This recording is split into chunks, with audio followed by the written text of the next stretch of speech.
Hello, and welcome back to my podcast, Welcome to Winning, where I delve into the latest news and thoughts regarding Ange and the team I support, Tottenham Hotspur Football Club. Fresh off of a win, 3 points against West Ham United. Myself, I am currently just getting in for the evening. I got a nice swim and a bit of gym time in this afternoon, so had a nice dinner, nice lean protein, and some Caesar salad. So my diet is back in track, and after a bit of a hiccup there for Thanksgiving weekend, and thank you for your patience. Not much to talk about during the international break. With a week off Tottenham Hotspur, I was bouncing off the walls, and especially after that Brighton performance. So it's good to see the boys back. And the first game of the weekend too, early kickoff. They say you never back the early kickoff, but Tottenham Hotspur came out flying. So yeah, I want to get right into it. I don't have a lot of time tonight. Tottenham Hotspur versus West Ham United at the Tottenham Hotspur Stadium in London. An all-London clash between East London rivals, West Ham United, European champions of the Conference League. With a new manager, Lopetegui, into town with a bunch of new players. Struggled to find some form this season. Before the game, I don't think I've seen West Ham United put together a sustainable period of play over the 90 minutes. Though they were coming to the Tottenham Hotspur Stadium after a thumping of Ipswich Town 4-1. I don't have any ill blood against West Ham. I hold that for the likes of Chelsea and Arsenal and United and Liverpool. But it's like the little brother or the little cousin that constantly needs to remind you or challenge you or want a seat at the table that they're relevant too. And for them, this is their big cup final, and West Ham United have always seemed to raise their game when coming to the Tottenham Hotspur Stadium. So this fixture is more of a banana peel when the games are announced at the beginning of the season. So yeah, 4-1. After a shaky 20 minutes opening. I don't know if it was the Brighton hangover after capitulating in such an astounding way. Bit of a lead in the boots. West Ham go ahead with an early goal. Created by the young Englishman. Well, he's not so young anymore, but the creative Englishman, Jared Bowen, who I think is an Ange Postecoglou player. He's dynamic. He's direct. Tricky little winger. Who plays off the right. Who got the better of Destiny Udogie and Van de Ven for the first 15 minutes in the opening exchanges of the game. Who saw his first cross find Muhammed Kudos, who lathered it right into Vicario's hands. Who palmed him away pretty easily. And then 5 minutes later, the exact same thing.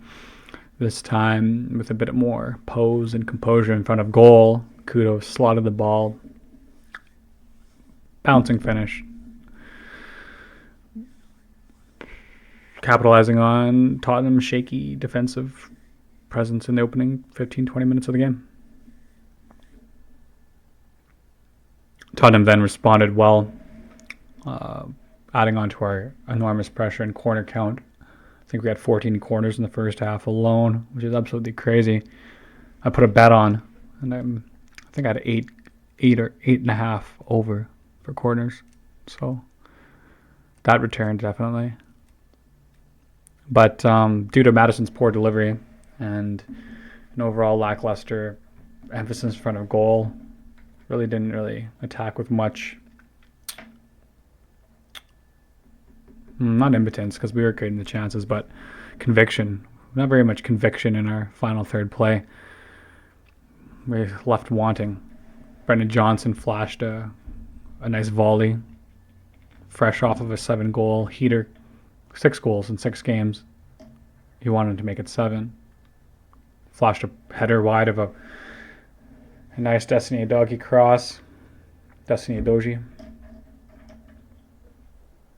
But ultimately, it was Dominic Solanke putting in the hard work on a loose ball in the midfield, turning it over to James Maddison, who drove at the heart of the West Ham defense, who waited for the moment to present itself to slot in Dejan Kulusevski, who playing off the right-hand side, cuts in and dispatches a finish off of both posts, I may add, to trickle over the goal to a sprawling areola.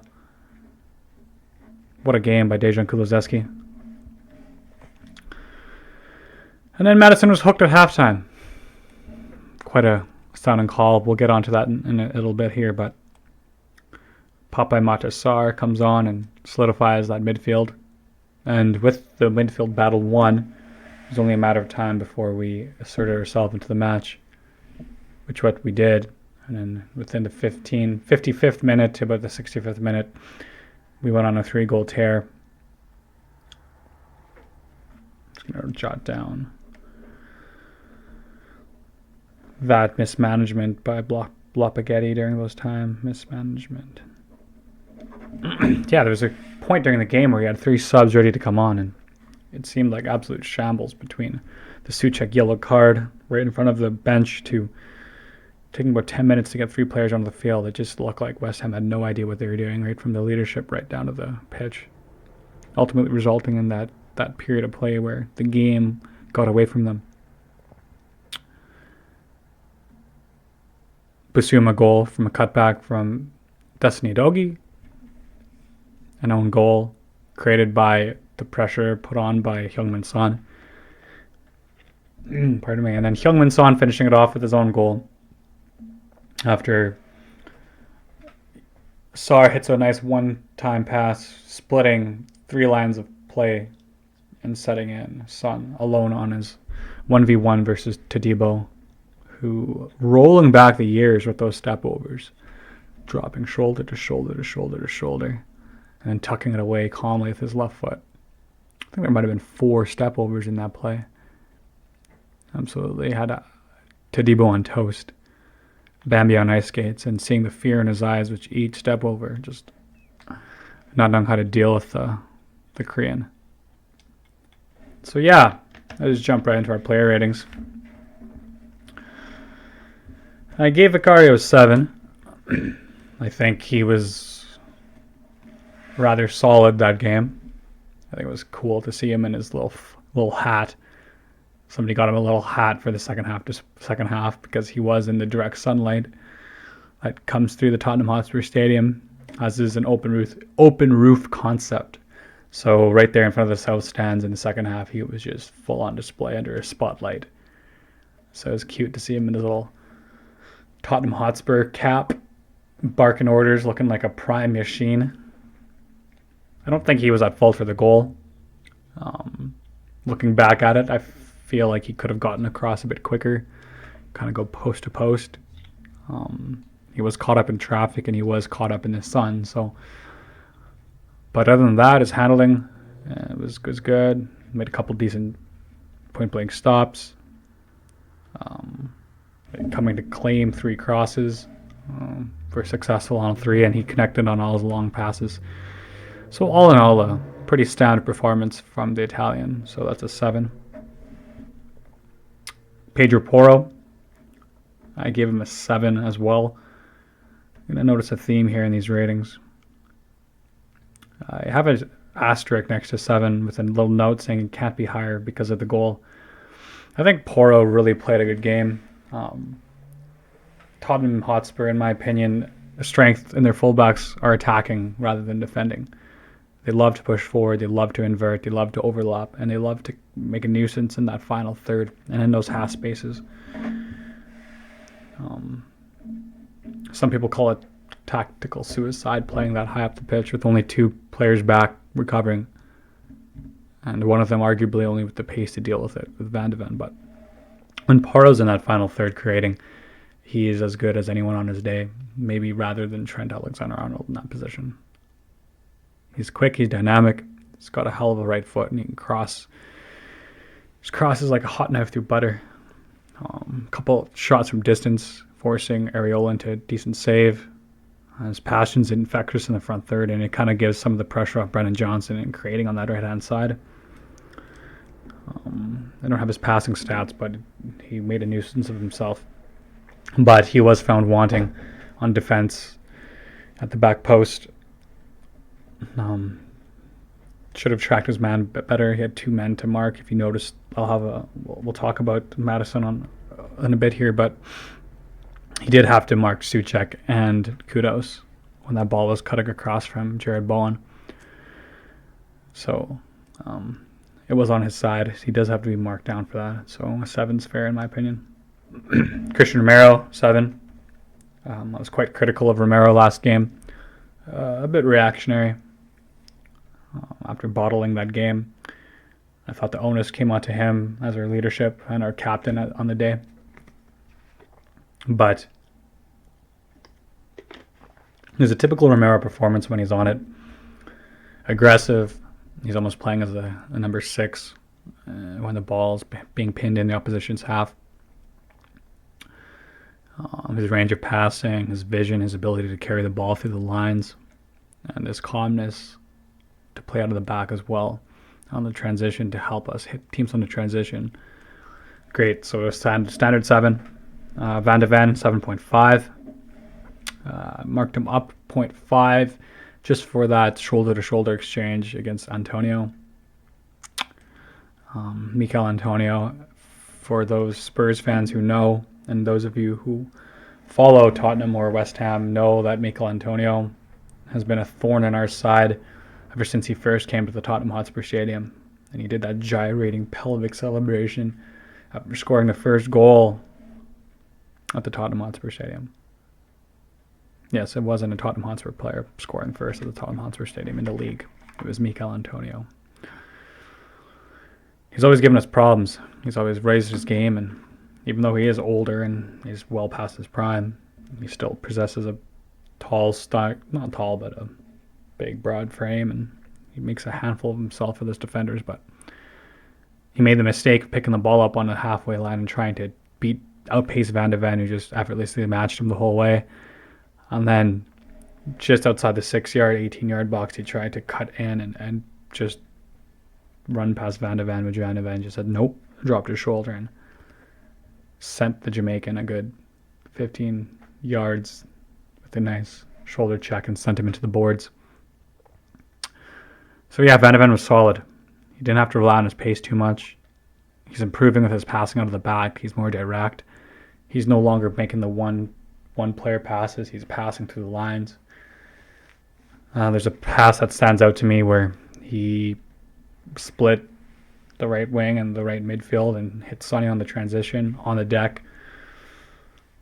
Standard passes you expect any kind of center back at the top level to make, but now it's becoming a regularity in his repertoire. So 7.5. Destiny Udogie. I think it was too harsh to give him a 6, and anything above a 7 would be undeserved. So a 7's a good mark for me. Pardon me. I don't know what it is if he's not quite there yet because of his injury last season. He did miss a fair chunk of games at the end of last season. But I'm not worried yet. We'll see what happens against Crystal Palace. But we have a big game against City coming up, and he needs to work on his one-on-one defending to get it back to the level that he's shown that he can perform at. Because these last 2 games, he's conceded goals that were directly down to his mistakes. The first goal let Brighton back in the last game was against him. He failed to clear his lines, got caught between 2 mines, flubbed at a clearance, and next thing you know, the ball's in the back of the net. And it's just lack of imposing presence that he's shown now. Jared Bowen is half the athlete that Udogie is, so Udogie needs to come in hard and just really assert himself take the foul, take a kick. Just let them know that, hey, this area of the pitch is mine. And yeah, you could argue that Porro should have blocked that stopped Kudos on that goal, but that ball really needs to be stopped at the cross. You could argue football all you want, but the main thing in football is if you can stop the cross before it comes into the box, rather than dealing with the cross coming in, that makes it a hell of a lot easier. So failing to stop the cross, failing to stop Bowen, not only once but twice, kind of leaving Mickey Van de Ven out to dry both times there. He just needs to work on that. Maybe just focus and making sure he's fully alert for the full 90 minutes of the game. But he did make up for it right off the bat in the second half with a nice overlapping run and a beautiful outside the foot pass by Heung-min Son, who, classic Ange Postecoglou fashion, bring his winger all the way to the touchline, drawing the center back and the left back out, giving the space for our fullback to run into and invert, and then just like on a training ground, slotting him through. Destiny, head up, hitting a one-time cross back to the point, and seeing Bissouma after Balloon Gate running in and slotting it in bottom left. A very calm, composed finish by Bissouma, bringing his goal tally to Tottenham Hotspur up to 2 goals for us in all competitions. So it's good to see. So yeah, bring him into Bissouma. Bissouma gave him a 7. I was quite critical of Bissouma after seeing Bentancur and the difference that Bentancur brings to our team. Bissouma adds something different where he can pick the ball up. He's more of a direct player. He'll take a player on. He can dribble with it. He can create space with his movement rather than his passing ability. Don't get me wrong, Bissouma has one good range of pass, a hell of a range of passing on him, but Bentancur's taller. He's longer. He's lankier. His vision is just world class on his day. So whether it was his mistake leading up to the winner for Brighton or something in the back, maybe Bentancur just needed a rest. Maybe Ange wanted to try something different. It was surprising for me to see Bissouma on the team sheet. That being said, he was the best 6 in the league for the first 10 games of last season and for the first half of last season. And on his day, Bentancur is world class. Yves Bissouma is world class. He frustrates me a little bit, though, because he plays with a bit of a swagger, which is needed. I've played with a lot of players with swagger who just kind of like, the game looks effortless to them. They don't look like they're exerting that much effort. They're kind of just nonchalantly kind of just like, graceful. And when it's not coming off, when it comes off, it looks absolutely amazing. But when it's not coming off, it may be misinterpreted for a lack of effort. And while we were losing there, and for the first 40 minutes of the game, I was quite critical of Bissouma, just giving the ball away, and it seemed like Muhammed Kudos was getting the better of us, and he was just running through our midfield, left, right, and center, just wreaking havoc. But no, he solidified his game. He grew into the game and showed glimpses of his old self. So yeah, he used Bissouma 7, and as mentioned before, he did get himself a goal. So James Maddison, even though he only played 45 minutes. He deserves a 7. He actually set the record for the most goal involvements and positive actions in the front third, despite only playing 45 minutes, for anyone who's played 45 minutes in Premier League history. So it shows how involved he was. And some would argue he was the most influential player in our attack in that front third. But like I said, he couldn't beat the first man to save his life. He couldn't find anyone on those corners. I think they had 11 corners and they had nothing to show for it. It was really frustrating watching him whip those balls in over and over again, sailing over the box, sailing too short, playing it short when he needs to go into the box. I know he's got the carrot in front of him for the England squad, but I think he needs to worry more about his own play and his own performance for Tottenham before he worries about international duty. That's just my opinion. So yeah, James Maddison got a 7.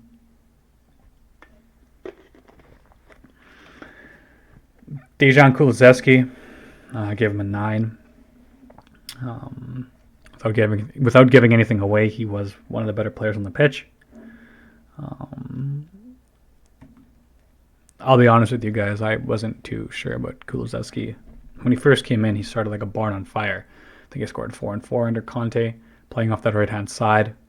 We had Son, Kane, and Kulusevski up front for us, and it was amazing. And I really got behind Dejan, the ginger from Sweden, playing ABBA in my car all the time. It was great, but then he kind of fell off a cliff, and I don't know if it was because he was too one dynamic, he didn't have enough pace on the wing, he was too predictable, cutting in on his left foot. But there's a bit for about 11 months there where he was quite ineffective for us. But it seems under the Australian, Ange, he's found a new lease of life, playing no longer outside, but playing it on the inside of the field. He uses his exceptional physical prowess and his frame to bully defenders and shield the ball, and he combines that with exceptional technical ability. It seems like the Swedish tall boys, likes of Zlatan, Alexander Isak, Dejan Kulusevski, maybe it's all emulated from Zlatan Ibrahimovic, but the way and close control Dejan has is absolutely amazing. You see him twinkling away and drop his shoulder, and he can roll the ball. He can roll his man. And when he picks up the ball in the half turn and spins his man, it's almost Moussa Dembele-esque. So it's great to see. Got a goal, got an assist. So he had 9. Bring to the front line. Heung-min Son, another 9. I saw his training video and saw behind the scenes Spurs training, and he looked amazing. He looked refreshed. He looked revigorated for taking 2 weeks off of club and country duty and just focus on his rehab. Looks like exactly what he needed. So he was quick. He was explosive. Pep in his step. So yeah, just a side note, during that video of him following Son in the daily life of a Spurs player, seeing his recovery process, and I do cold plunges as well. I do heat treatment as well. I do sauna therapy. I do. I am an elite level soccer player myself, and the importance of recovery after matches and training is important. But this lad does 10 minutes of cold plunge a day, which is absolutely crazy to me because I do 3 minutes. And so anyone who does cold plunges know that it's more mental than it is physical. Because once you get past that first little bit, your body's just loving it. It's resetting everything. It's perfect. But to do 10 minutes of cold plunge, that is, tip my hat off to Heung-min Son. That is world class. That is elite. Maybe I'll try it. Maybe one day I'll see how far I can go. Maybe I can do 4 or 5 minutes. 10 minutes is insane. So yeah, Heung-min Son got a goal, got an assist. You could argue that second goal even, but it was an own goal. But he was a nuisance. Yeah, he ran West Ham ragged, and Manchester United just lucky that Timo Werner started that game and not Heung-min Son, because we could have been talking about quite a different goal difference going into the Crystal Palace game. Dominic Solanke, gave him an 8. Probably the highest you can give him without getting a direct goal involvement. See, when you get those big target men strikers, you know what they're going to bring you. You know they're going to be strong in the air. They're going to be bullies to defense. They're going to be able to hold the ball up well. And there's just going to be a presence in the box that we didn't have going forward since Kane left. I don't think even Kane could have been that good in the air. But I had no idea that Dominic Solanke was so good on his link-up play and his ability to travel with the ball. Not only can he take the ball under pressure, but he has the ability to spin his man and then advance with the ball, not by passing, by dribbling it. And he's so technical on the ball. I didn't realize how good of a dribbler he was. And he's powerful too, because when you're that big a frame and that strong, and you've beaten your man and you've taken that one step past him, the defense is in cahoots. They're done. They either have to foul you and take you down because they don't have the strength to get back and reach around you because you're too strong. He possesses too much upper body strength to hold his defenders off. So the way he picks it up, drops deep, links up play, and he's even starting to add his spraying passes onto the game. Very Kane-like passing, linking up the play. There was a play where he picked it up in the second half, and he drove forward, and Heung-min Son was open on the left. I wish he would have slotted him through, but instead he went back for seconds, beat Todibo again for the second time to play in Kulusevski. Yeah, unreal. So no goals, but it's it's clear to see why we dropped the bank on Dominic Solanke. And if he adds goals to his game, which he will, it's only like 8-9 games into the season, we have quite a front three on our hands. And then finishing off the starting lineup is Brennan Johnson. I gave him a 7. Dynamic, quick. He seemed to just find his balls again. He, oh my goodness, I gotta sneeze here.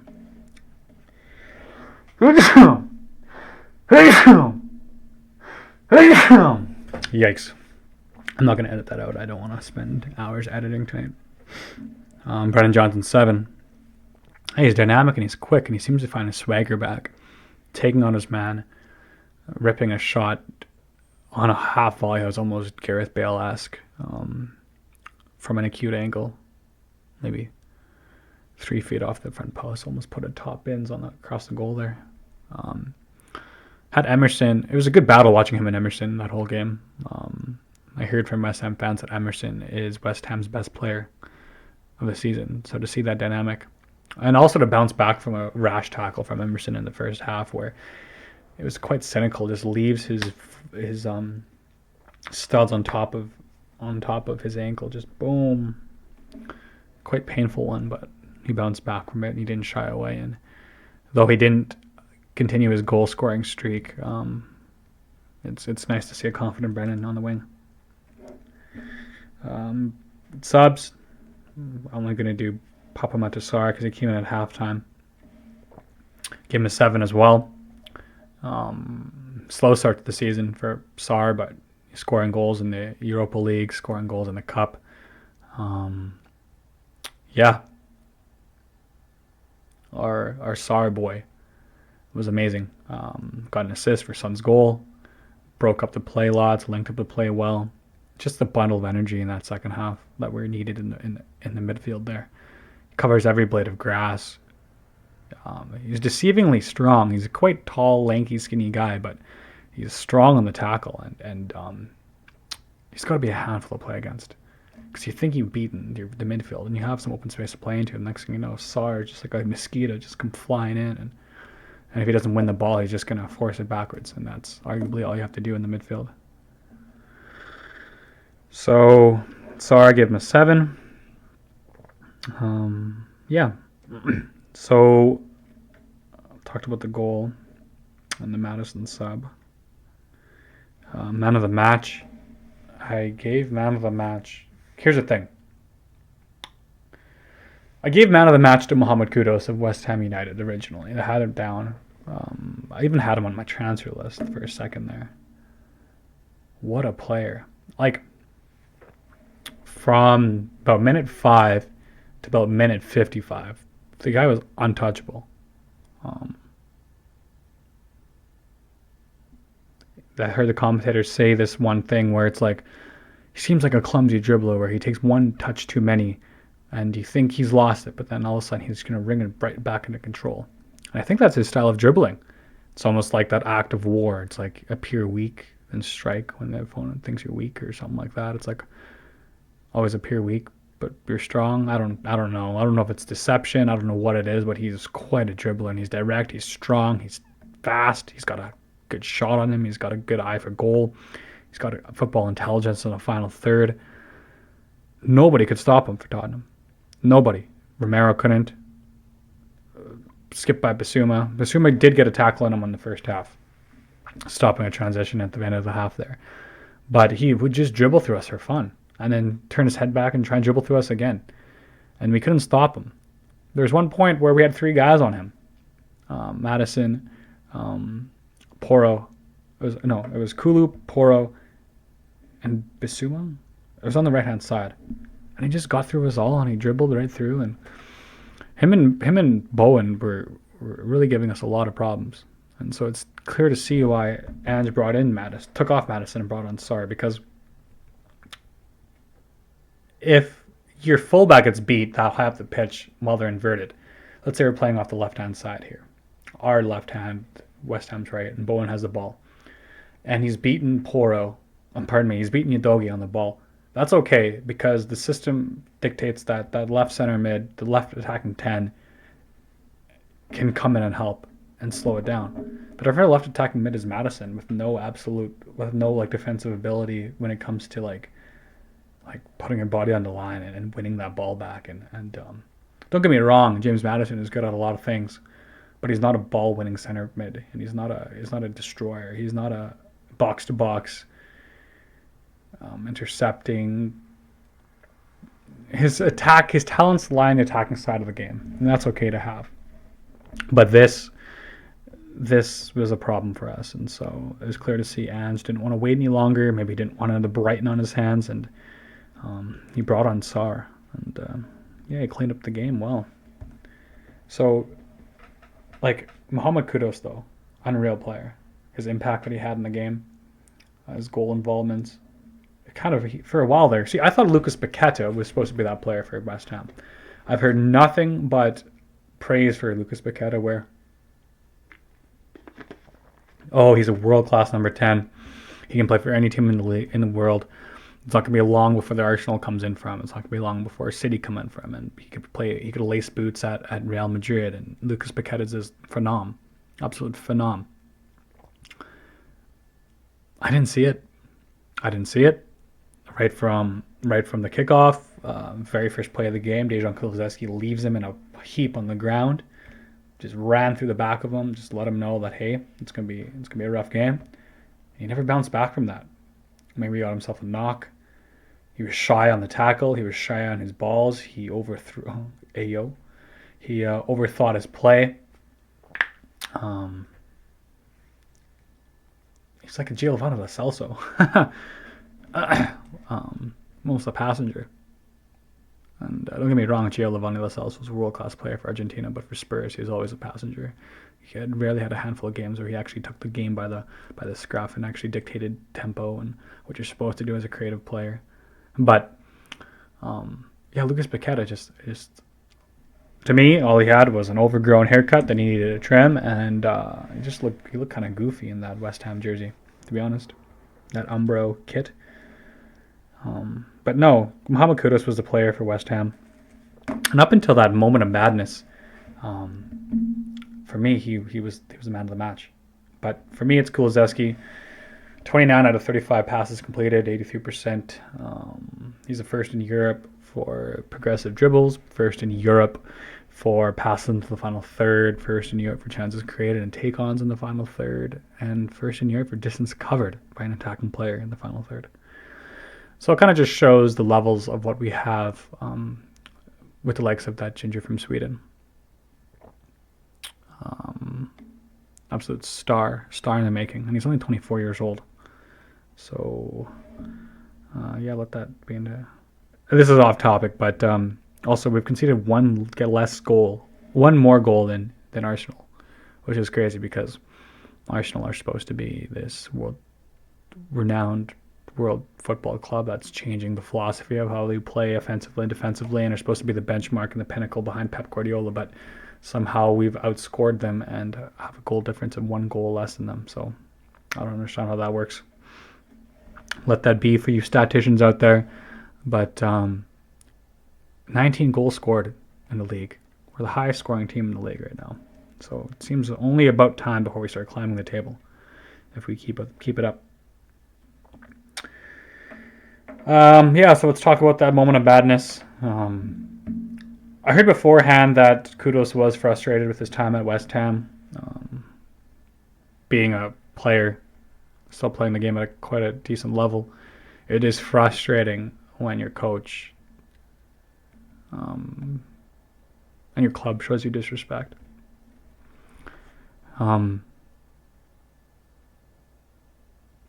Speaking personally, it messes with your confidence, it messes with your self-belief, It doesn't mess with it, but it definitely puts under stress. It leaks into your personal life. When you have that much passion for the game, and you have the club you're playing for and the people around you that surround you putting you in a position of stress, it's like, hey, come on, don't you trust my ability? Can't you see how much I bring to the team? And it's not even a solo thing. It's just because a team is only strong as its weakest link. But why wouldn't you want to use each link to its best ability? And so Muhammed Kudos traditionally plays off the right-hand side.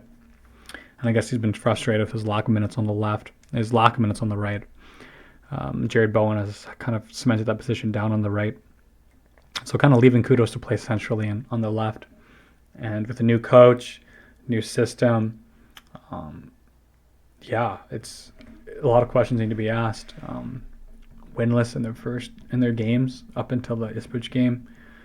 And it's clear to see that the lad oozes class. The lad possesses world-class ability, Muhammed Kudos. So that is just boiling under the surface. It's a mixing pot of animosity and aggression and built-up frustration, pent-up frustration. And it all came boiling to the surface after... So you're winning a game away at your London rivals, courtesy to a goal of your own, and you are having a man-of-the-match performance. And then in a blink of an eye, your team is losing 4-1. And all of North London's finest stadium is chanting, West Ham get battered everywhere they go. West Ham get battered everywhere they go. Everywhere they go. Everywhere they go. Yeah. It's embarrassing. Right? You went from poster boy to pony boy. And in a matter of half an hour.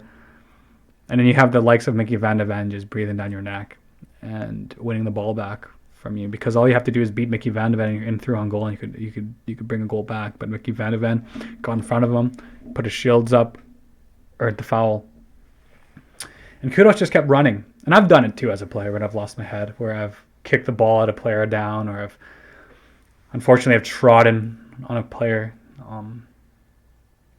But Kudos, moment of madness, just kicks Mickey Van de Ven while he's down twice. And then Van de Ven gets up and reacts, and more so stands his ground than reacts. He didn't push him or swear or anything. He just got in his face like, hey, what are you doing, dude? And then Kudos does his best UFC impression. It's absolute moment of madness. Okay, first of all, he goes for Van de Ven. Boom. Right to the face, just boom. Van de Ven goes down to alert the ref. Like a sack of potatoes. And then Richarlison's the nearest player, comes running in. Now, if you look at the replay back, Richarlison actually didn't get any contact by Kudos. Kudos turned his shoulder to him, and Richarlison just ran at him, bounced off him, went down on the ground. So there's two players out of the game. Boom, Richarlison and Van de Ven just rolling around on the ground. And then it all sets off. West Ham players are grabbing players. Vicario comes running up. Romero's asserting himself. Paqueta's in there pushing each other away. Jared Bowen's grabbing people by the scruff. And then Sarr comes in. I don't know what he was doing. I don't know if he was trying to talk to Van de Ven on the ground. I don't know what he was doing, but approached Kudos. Gets a claw to his eye, and then just gets another push. So within 30 seconds, Kudos has swung at Van de Ven, Richarlison, Sarr, and countless other Spurs players he's pushed. And you look back at the replay, those West Ham players got his jersey and they're stretching it, they're ripping that jersey, trying to hold this beast back. But the man has lost his head. It's come far too late at that point. And this is where it's laughable, in my opinion. The referee has the audacity to give a yellow card to both players, Van de Ven and Kudos. Like, what the hell did Van de Ven do? What is he supposed to do? Just sit there and get kicked? Like, I don't understand that. And then it's released today, this morning, that the FA is actually charging Tottenham Hotspur and West Ham United for, under the grounds of failing to control their players to produce a safe and competitive football environment, sports and like environment. There we go. Failure to. Let me just read it quickly here. FA charges Tottenham.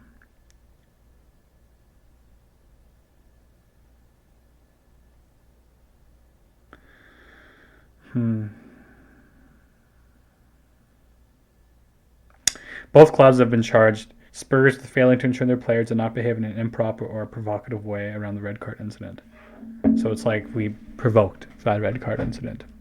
So we get charged for that. And West Ham obviously get charged because their player incited violence and what have you. I think it's a joke. I might have my Spurs hat on here. I might be a bit biased, but trying to look at it objectively through a non-biased lens, I don't see how you can charge Tottenham in that scenario. Maybe because Richarlison embellished and flopped and didn't need to go down, but at that point, you could argue that Van de Ven already received a punch. He already received a kick. Like it's that did not invoke the violence that Kudos already shown. So it's a joke. We'll see what happens. We're still waiting on Bentancur's FA charge to see if that's upheld or not in his match ban. So it seems like Tottenham Hotspur, just these London bad men, the bad men. So yeah, no, Kudos, one hell of a player. Played himself onto my transfer list, and now he's off of it because I don't want a nutter like that who can't keep his composure. Preaching to the choir here. So that makes it 6 wins and 7 for Tottenham. We play Crystal Palace this weekend, and we have a game against AZ Alkmaar at the Tottenham Hotspur Stadium, where young Troy Parrott comes back to face his boyhood club. And I believe he's going to light us up. He's going to score a hat trick, or he's going to score a double. He's going to do something crazy against us, as Raheem Edwards did against us. What's his name? Edwards? Raheem Edwards? Marcus Edwards. As Marcus Edwards did against us. As Jan Foyth. Trying to think who else played against us and done quite well. It's just the way it goes. The motivation of playing. And I think that Troy Parrott should have been given a chance. But $8 million is no small amount to turn down for an academy product. So yeah, just closing up here. What have we learned going forward? What have I learned? I have a little note here that Kulusevski, greater than symbol Madison. Whether that is in his attacking ability,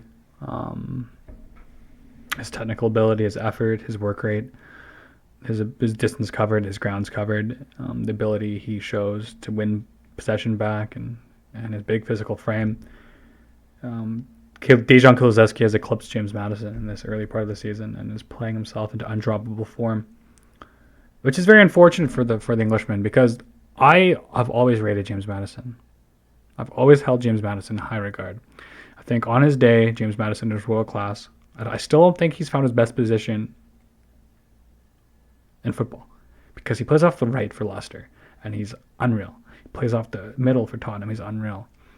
He just needs that positional freedom, almost like a Dele Alli role, where the shackles are off and he can kind of just float in that final third space, just creating space, popping up in half pockets, and just being a nuisance. Unfortunately, the Ange system doesn't really allow for that. Maybe those 2 10s can be more free reign if we have absolute control of the game, but when you play with 2 attacking 10s, they have to have defensive responsibility, and James Madison just doesn't do enough defensively, in my opinion. So that's why Dejan Kulusevski has kind of got the upper echelons, in my opinion. And this is the big part where it kind of comes back to what this podcast is about, of like, welcome to winning and welcome to learning. The learning how to win and learning how to adapt old school methodology in modern football. And if that's the same thing. Because Tottenham Hotspur have a prestigious history of winning. The first European... This goes up to you, Zico. The first European Cup winning English team. The first English team to win a European Cup. Look it up. Yes, United were the first team to win the Champions League. We were the first European Cup winning team out of England. Something you can't take away from us. It's like the first person to scale Mount Everest, the first person to run a 4-minute mile, the first person to sail around the moon, sail around the Earth in a hot air balloon. You just can't take that away from us. We're down in history. It's Tottenham Hotspur Football Club. We won the double. We have the greats play for us. At one point, we had the best right winger in the planet playing for us. And young Welshman Cliff Jones. So, what does that mean for us now, modern day? Like, how is Ange's philosophy? What does that mean for us in the regards of like end result? Winning a game is nice of football. Winning 5 games of football is nice, but can we put a run of positive results together enough to bring us to a title? Can we win a cup? Can we get over that final hurdle when it comes to the mentality and always bottling leads? It shows to me that Ange is still learning, and that's okay. Your leader is allowed to learn. You know, not everybody has the answer for every scenario. Ferguson was learning. Pochettino is learning. Pep Guardiola is learning. He's constantly tweaking his tactics, and the same lineup that won his first league title is nowhere near the same tactics or lineup, and the win that's going to win last year's league title. I won last year's league title. It shows that Ange Postecoglou has learned from mistakes of Brighton and maybe the Coventry game and maybe that Fulham game last season, where I can play my rigid tactics and I can play my Ange ball philosophy of constant press, constant attack. We don't stop, but he can tweak it, and that shows me as a Tottenham fan and as a player that models my ideology of how football should be played based off of how Tottenham Hotspur play, because that's the pinnacle of football in my opinion. Tottenham Hotspur are the greatest club this world has ever seen. Tottenham Hotspur are the best football team in London. We've fallen far from grace, but that doesn't mean we don't deserve to be back at the summit. The system, in fact, can change. It can change personnel. It's not rigid. We saw that it wasn't working with James Maddison and Kulusevski as their attacking tens. Yeah, we might have been creating chance, but we were just too open going backwards. And yeah, we might have scored 3 goals, but they could have scored 4. With the form that Muhammed Kudos was in, he was bound to get a hat-trick. Bowen was bound to get on the score sheet. And with those players in form causing more attention going wide, who knew? Maybe Paqueta could have grown into the game. Maybe Antonio could have grown into the game and scored goals like he always does against us. But Ange saw it right away, said no at half. James, you're coming off. You might be our one of our record signings. You might have been my first signing under my new era here. But you're no bigger than the rest of this team. Papa Matasar, you're coming on. You're covering that blade. You're doing SAR boy things. And by showing that level of not even self-belief, but not even self-doubt, but the ability to acknowledge your mistakes and the ability to be adaptable and the ability to take on new information and show a new outcome, that just adds another bow to Ange Postecoglou's string to his bow. I didn't know Ange was flexible like that, because up until this point, I thought that Ange Postecoglou was stubborn. I thought he had a lot of self-belief, which is key, but I thought he was arrogant, in a point where arrogance is you are ignoring outside information because you are so caught up in your own self-belief of something that you are willingly ignoring information that's being presented to you based off of what you believe is right. And that's not right. That's not right. That's not wrong. If I'm training